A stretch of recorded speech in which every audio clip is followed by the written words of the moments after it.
Rugby Championship, folks. The Thursday game is on between the Wallabies and the All Blacks from Melbourne. Interesting point of the competition with all the teams having this 2-2 record. It's going to be, a pretty crazy final couple of rounds. We're going to go through some teams, the lineups, prediction stats, and you guys can let us know your thoughts on how you think the game may go this weekend. I should say for you guys in the USMA, Flow Rugby is broadcasting the remainder of the Rugby Championship, plus the top 14 from France, plus the URC, plus the NPC from here in NZ. So if you're looking for a rugby fix, goodness me, they've got a lot of rugby on Flow at the moment. So check down in the description for the link to Flow if you want to sign up. Wallabies, injuries and guys being unavailable has just been their thing this Rugby Championship. So that theme continues. Bernard Foley is back in the mix. With Noah Lolosio not having yet recovered from a concussion. Bernard Foley is the latest guy to don the 10 jersey. James O'Connor injured himself in club rugby. Remember, Quade Cooper's out long term, so it's a bit of a revolving door in certain positions for the Aussies. But Bernard Foley, the veteran, he's back, and Dave Rennie seems pretty pleased with how he is going. So we will see if he's still got what it takes. This Thursday, I should say, remember it's Thursday because Melbourne's got a pretty busy sporting fixtures weekend, so the rugby kind of gets relegated to a Thursday, but fingers crossed a bunch of people still get out there. Alongside Bernard Foley, they've also got a change at 9 with Jake Gordon taking over. Interesting change because, Dave Rennie basically mentioned that Nick White started every game and it's time to kind of freshen things up a little bit. But, Jake Gordon doesn't kick as much as Nick White. Like, when Nick White's playing, Aussie are definitely a team that kicks off 9. Noah Lolosio and the fullbacks, whoever that is, because it's a revolving door as well, and doesn't tend to have to kick that much. But Jake Gordon prefers a run to a boot, so that's going to be an interesting one to see if that adjusts the way the Wallabies play, if they start kicking off 10, or if Jake Gordon decides to put a bit more boot to ball, conform his game to the way Dave wants them to play. We'll kind of have to wait and see, but that is the 19 combo. Lalakai Foketi is also in for Hunter Paisami. Paisami is another one recovering from concussion, so it's another change. Len Ikitau, though, is consistent, and he has been very consistent this season. He's like the Aussies' top guy for defenders beaten, one of the top guys for run meters and carries, and he's got phenomenal numbers. I think he's like 4th or 3rd overall in many of those kind of key stat fields. So Ikitau's been phenomenal this season. Wright and Koroibete continue on the wings, and then Kellaway takes the 15 jersey from Hodge. I don't mind that because I think Kellaway's a little bit more of an attacking threat. Hodgie's got the big old boot, but they didn't use it last time he played. So if you're going to play Hodgie, I would say use the boot more. He's got a cannon. Hodgie is on the bench, though. I guess he covers 10 in case anything happens to old Bernard. So, we'll have to wait and see. Slipper, Porecki, and Alaalatoa as the front row. So Porecki's favoured ahead of Fainga'a this week, but Fainga'a's on the bench. So it's kind of 6 of one, half a dozen the other, depending on who starts. But Slipper's been good as captain. I think he stepped up into that role really well. And Alaalatoa has been starting ahead of Tupou anyway, even though Tupou is not available this week. He's another one still not fit. They reckon he is going to be fit for the final game. But, Alaalatoa's been starting anyway, so pretty happy with that. Big back row. Holloway moves from the back row into the second row. He's been their main liner operator anyway. I do think Darcy Swain is a bit unlucky because he's kind of been one of their better operators in the air and at maul time. Matt Phillips, a consistent guy in the 5 jersey. Remember, Rory Arnold had to go back to Japan, so it's another guy on the list of unavailable players. Leota jumps up from the bench to start at 6, so he's a bit of a big unit. And then Pete Samu up from the bench to start at 7. I always think of him as an 8, but he is a bit of a jack of all trades. He's been good, having good impact from the bench, I think, every time we've seen him play. So it's kind of good to see Samu get a start at the expense of Fraser McReight, who is the Aussies' top tackler. But, Valetini's still there at 8. Valetini's another guy who's leading all kinds of stat categories, carries and run meters and all that kind of stuff. They've been using him as their big ball carrier, and he's been doing really well. But Samu is the guy who's going to have to perform. He's obviously got great hands. And like I said, he's been adding some good impact off the bench. And even against England, I think he was towards the end of one of the games, he came off the bench. Hooper starts packing down on the blind side. And Samu's on the open side, so I guess it doesn't really matter. But, I guess he does add a little bit of something different with that ball handling skill he does have.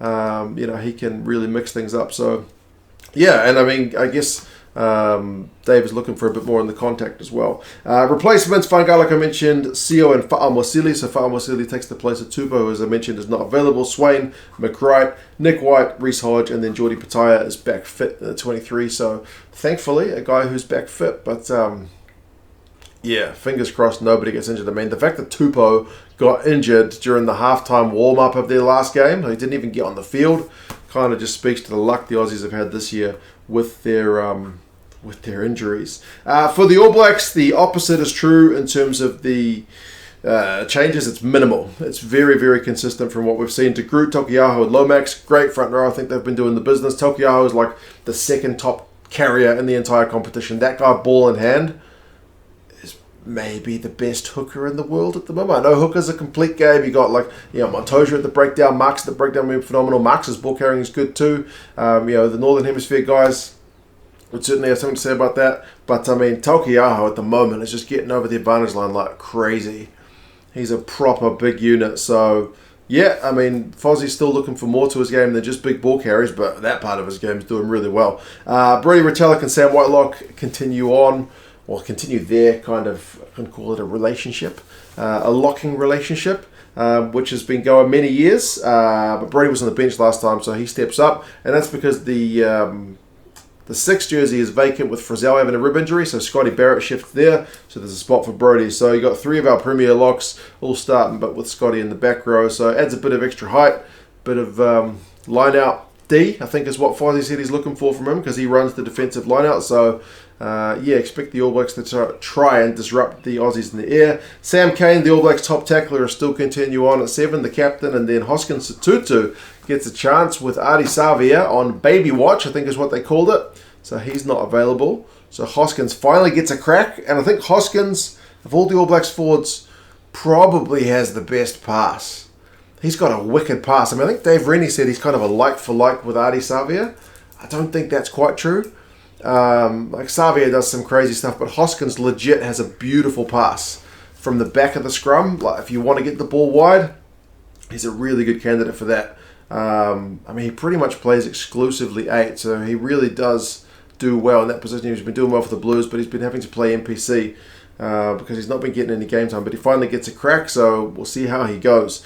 Smith and Moonga, same 9-10 combo. Havili and Rico forming that, again, a relationship at 9-10. Their cohesion levels are certainly going up, and Havili was given a bit of a license to put boot to ball last week, or fortnight ago, which was good, and their Rico ball in hand has just been phenomenal. Like I mentioned, Ikitau's numbers, he's got pretty similar numbers to Ikitau does Rico, but they're all slightly better. Like, he's got more defenders beaten, more clean breaks, more run meters. He's just dominating as Rico from that midfield. So that bit of extra gas has certainly proven useful. Caleb Clark, Will Jordan on the wings. I mean, Will Jordan's not been setting the world alight, so he'd like to get himself into a bit of space, but Caleb Clark's had good games against the Aussies before, and then Jordie Barrett's been pretty consistent, not that much talked about at the back for the All Blacks. So, we'll have to wait and see how that starting 15 goes. Like I mentioned, it's pretty much the same one, barring Hoskins for Savea. Colesbauer and Newell's the same. Front row replacements, Akira Ioane takes the spot that would have been Frizzell, I guess, with Scotty Barrett shifting, and then Papali'i, Christie, Bodie, and Tupaia still there as well. So relatively kind of steady as she goes. I also forgot to give credit to Sam Whitelock. I think he's our top turnovers guy. I think he's 2nd overall in the competition, behind only Malcolm Marks. So Sam Whitelock's still doing the business at the tail end of his career. But anyway, still one of our premier locks. Teams-wise, in terms of stats, for the Aussies, the ruck, man, their ruck numbers have been bad. Worst of all the teams in the Rugby Championship. They will certainly need to up that area. It's you can't be getting turned over like that, because you'll struggle. And to be fair, they have been a team that starts usually pretty well. I think first game, second game, third game of this Rugby Championship, first 20 minutes, they've got at least 10 points on the board. Last game against South Africa, absolutely stifled. So that's one that you can't really control. But the All Blacks, up until that last game against Argentina, have been a slow starter. So I feel like if the Wallabies are going to get on top, they need that fast starting team to come out. They can't be trying to chase this game. And the Aussies have got like a slightly lighter pack than everyone else usually, but maybe that's going to be a bit different this week. So with big boys like Leota and Samu, I don't know what Samu's weight is compared to McReight, but we'll see if there's a bit of extra size in the pack when the weights come out this week. It'll also be interesting if they can get their maul going, because both Australia and New Zealand mauled it a lot more against Argentina than they did against South Africa. Like maybe they just didn't see the maul as a effective option against that big Springbok pack. But which of these sides is going to back themselves to maul against the other with these two will be pretty interesting, because as I said, they both got a bit of joy there against the Pumas. Also, the All Blacks kicked it more in both their wins. Both their losses, the All Blacks had really high passing numbers, not as high kicking numbers. Whereas when they won, they were able to put boot to ball more and offload more. So weirdly, when the All Blacks were struggling, they just passing, trying to pass their way around the opposition, pass their way out of trouble, but fewer offloads, if that makes sense. Whereas when they've got fewer overall passes, but a higher percentage of those passes are offloads, and then a few more kicks, the All Blacks are doing well. I'm not sure if that's a confidence thing, just field position thing. I guess each game is its own kind of little microcosm, but anyway, that's just what the numbers are saying.